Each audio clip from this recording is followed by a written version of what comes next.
Hallihallöle, ich bin's, euer Blasteringenieur. Und ja, da guckt, mein erster, halbautomatischer Blaster. Und jetzt könnt ihr sagen, ja, das ist ja noch gar kein richtiger halbautomatischer Blaster. Und da habt ihr recht. Und ich könnte ja jetzt so ein Schauspiel machen, aber das machen wir nicht, das ist mir blöd. Das ihr müsst jetzt euch noch vorstellen, das ist jetzt da die Zahnstange dahinter. Das letzte Mal haben wir probiert. Da habe ich beim Motorläufer mal auf dem Dach gekauft. Haben wir probiert. Ich glaube, der hat Rauchzeichen von sich gegeben. Und ja, das packen wir auf die Seite. Wir brauchen den Platz jetzt. Habt ihr einfach das nächste größere gekauft. Ich glaube, das hat schon halbwegs taugt. Das war jetzt nicht ganz so. Also, das habe ich da das Problem gehabt. Das hat da nicht drauf passt. Dann habe ich mir noch Ritzel gekauft, dass wir da die 8 mm haben. Und ich würde sagen, das probieren wir doch heute jetzt einfach mal. Das jetzt so Gott. Und ich hoffe ja schon, weil ich das da kann weitermachen, weil wenn es mit dem Motor geht, dann ist der nächste Schritt eine Halterung. Und wenn das geht, dann müssen wir da so eine Haarbrücke bauen, die Bauteile halt kaufen. Das kann schon sein, dass ich das selber baue. Also MOSFETs und Zeugs und mal gucken, was das Ding halt da an Strom kann. Oder mehr dimensionieren das einfach ein bisschen zu stark und gut ist. Oder wir machen das mit Relais, das kann auch, das klackert dann halt wie wild, ist vielleicht auch witzig. Das hält wahrscheinlich nicht so lang wie MOSFETs, aber das Klackern wäre schon, hey. Auf jeden Fall Haarbrücke, dass wir da vor und zurück bewegen können. Die ganze Endschalter, das habe ich das letzte Mal, glaube ich, schon durchgehauen. Braucht, wenn es da noch drückt, dann schießt das, weil ich es laden habe. Schön auf den Bauch geschossen. Das hätte ich jetzt nicht. Wenn man das drückt, hat es geschossen. Dann muss das zurückziehen, bis es dahinter einen Anschlag geht. Dann muss der Schalter noch. Dann wieder vor, bis es vorne einen Anschlag geht. Und dann können wir schießen. Landet der Pfeil wieder. Und wenn man da das zurückzieht, muss es bloß halbe zurückgehen. Das mache ich jetzt nicht. Und hinten bleiben, bis man das wieder nach vorne tut. So in etwa. Jetzt habe ich da noch. Das Motorlab braucht 24 Volt. Die ist schon vorbereitet. Aber 24 Volt. Gucken wir mal. Wo ist das langsam? Langsam heißt hoffentlich Kraft, oder?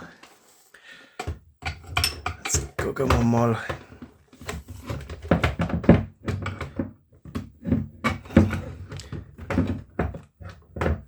Mal gucken.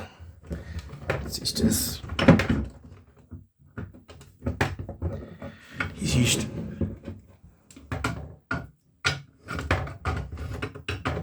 Warte mal. Das ist die falsche Richtung. Jetzt müssen wir so rum.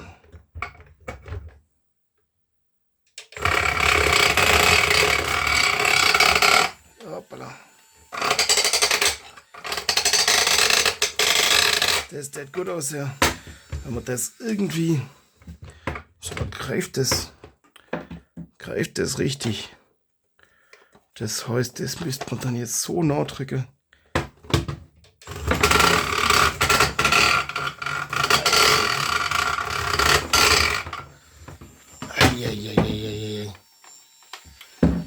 Das ist ein bisschen. Ja. So. Jetzt habe ich das, um das zu testen, ist das.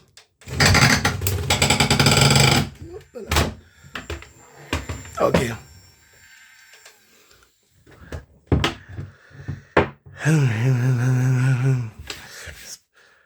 Das ist jetzt halt ohne den Halter des Tests ist ein bisschen kompliziert. Das ist so richtig. Also, meine Hand simuliert jetzt da nicht den Halter. Das Problem ist, So dreckig.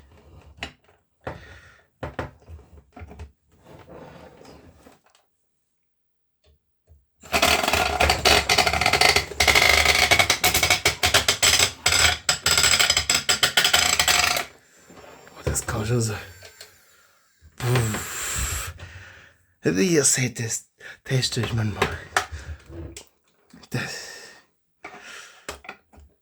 Soll ich das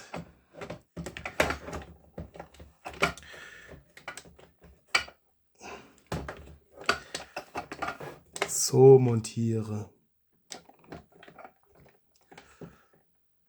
Oder? Ja. Aber bei könnte der einfach die Richtung umdrehen. Das wäre eine Option. Das heißt, das müsste an der Hanne so montiert werden. Idealerweise.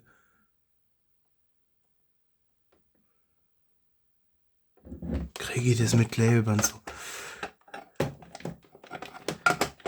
Wenn ich das jetzt so hätte, habe ich gerade so viel.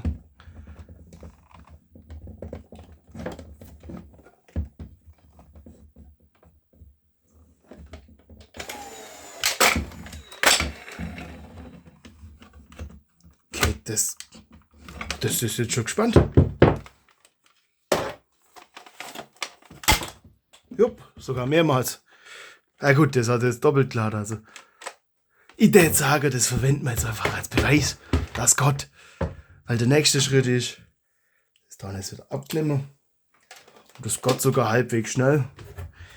Ja, was haut man da an die Hände? Das heißt, jetzt bin ich im Überlegen, dass der Hanne, wenn man das so montiert hätte, dann müsste der Hanne das einfach. Das heißt einfach um die Zahnstange nach rechts, ja, nach rechts, also aus Schützesicht oder nach rechts versetzen. Oder wir versetzen das doch noch ein bisschen. Das hat jetzt halt. Ist gut, dass ich die Stange noch nicht abgesägt habe. Das heißt, da müssen wir also aus dem 3D-Druckerle rauslassen. Das war zu erwarten. Dass wir da noch. Gut, wir können uns auch einfach mal ein Halter basteln. Oder Provisorium basteln. Weil da sind wir nämlich einen ganzen Schritt weiter. Können wir das so halbwegs in der Schulterstütze oder halbwegs so in der Schulterstütze verstecken. Weil ein bisschen was dürfte schon bei rausgucken. Und das heißt, oder Hammer. Man, das wäre schon cooler, wenn das ein bisschen versetzt wäre. Dann wird das da in einer Ecke kompakter. Und im Zweifelsfall, wenn der Motor nicht ganz ausreicht, können wir immer noch innen drin das Federle. Haufen Kunststoffzeug. Das Federle reduzieren. Und ich meine, das sägt man ab. Das habe ich jetzt noch nicht gemacht. Weil, wisst, oder wie ihr seht, das muss das ja auch ein bisschen. Muss ich das jetzt da nicht absägen, das habe ich auf die andere Modelle voranpasst. Auf ein Klebeband drumherum gewickelt, weil abgesägt ist schnell, verlängert ist dann auch wieder. Da muss ich wieder Neues bestellen, wenn ich Pech habe. Also versuche ich das so lange wie möglich rauszuzögern.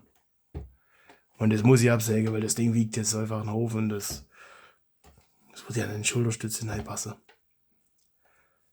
Das heißt, jetzt da vorne Schulterstütze entworfen, wo wir den Motor nachher schrauben. Also der Schulterstütze-Adapter entworfen, wo wir den Motor nachher schrauben können. Hoppala. Ja, komm halt gegen die Kamera. Ihr seht, hochprofessionell. Dieser Ingenieur. Dann muss das da vorne idealerweise auch irgendwie unterdrückt werden. Dass man das nicht nach oben schnappen kann. Das ist so die Grundidee. Und ich soll es auch so zeigen, dass ihr was seht. Hey, heute bin ich Profi. Ich sag's euch. Bin ich froh, dass ich Ingenieur und nicht Kameramann bin. Weh arm. Aber das lerne ich auch noch. Weißt doch, dem Ingenieur ist nichts zu schwer. So in etwa. Ja. Kriegen wir auch alles noch mal. Müsste mir einfach ein bisschen Zeit geben, dann verbessere ich mich da auch noch. Das ist alles möglich. Ja, seht, das da vorne muss ich so nochmal, das muss ich auf einen Millimeter mehr haben. Wobei es hält recht gut, also. Ja, jetzt, nächster Schritt, Halterle entwerfen. Gucken, wie man das alles am geschicktesten macht. Oder auch noch einfach Schlitz durch oder so. Dann oben das. Da Röhre, Schlitz. Das alles für verstehen, drucken und gut ist. Das darf passen. Hoffentlich wird der Motor nicht zu warm. Dann muss ich das häufiger drucken. Wobei von Anfang tut's. Aber nicht. Den Blaster habe ich bloß vor, immer zu machen. Ich gehe mal davon aus, wenn ich das nicht zu kompliziert entwerfe, finde ich da auch Firmen, die mir das aus Metallmark kennen. Das kostet dann halt mal ein paar Mark 50. Aber das kriegen wir schon hin. Ja, das ist jetzt. Nach der Feuershow vom letzten Mal. Oder Rauchshow. Das geht, glaub ich, noch. Warte mal. Was braucht der? Haben wir mal 6 Volt drauf. Ja. Was will ich denn an die 10 noch rumstellen? So. Das war. Ja, das ist von Pusher oder sowas. Ja, geht noch. Das passt. Ja, für irgendeine vollautomatische Blaster oder so ein Eigenbau kann man das immer noch verwenden. Da findet man irgendwas, wo wir sowas. Das braucht ihr keine Sorge machen. So Modelle. Schade nie. Ich hätte auch noch da noch so ein zweites Zahnrädle. Schade nie, sowas. Das meinst du Not machen könnt. Nee, das ist falsch rum. Dann ist groß in der Zwischenschaltung.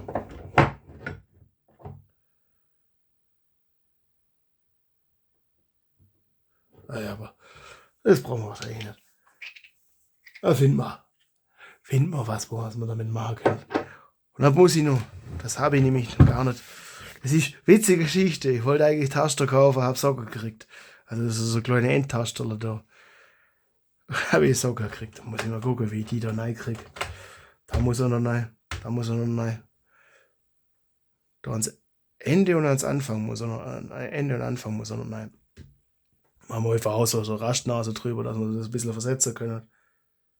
Das kriegen wir dann schon noch. Das ist das kleinere Problem, also die Logik programmieren und alles, wenn die Halterung mal passt und alles.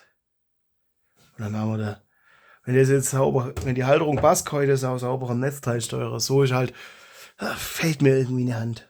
Brauche Assistenz, brauche weitere Hände. Oder halt die Halterung entwerfen. Und ich jetzt sage, bevor ich jetzt da noch mal 5 Minuten weiter schwafel, mache ich mir ins Werk. Ich entwerfe die Halterung und ihr seht das in ein paar Videos wieder, wenn ich es entworfen habe und ausgedruckt habe, das alles passt. Und dann schwätzen wir weiter. Und dann wünsche ich euch viel Erfolg und viel Spaß beim Basteln. Euer Blaster-Ingenieur.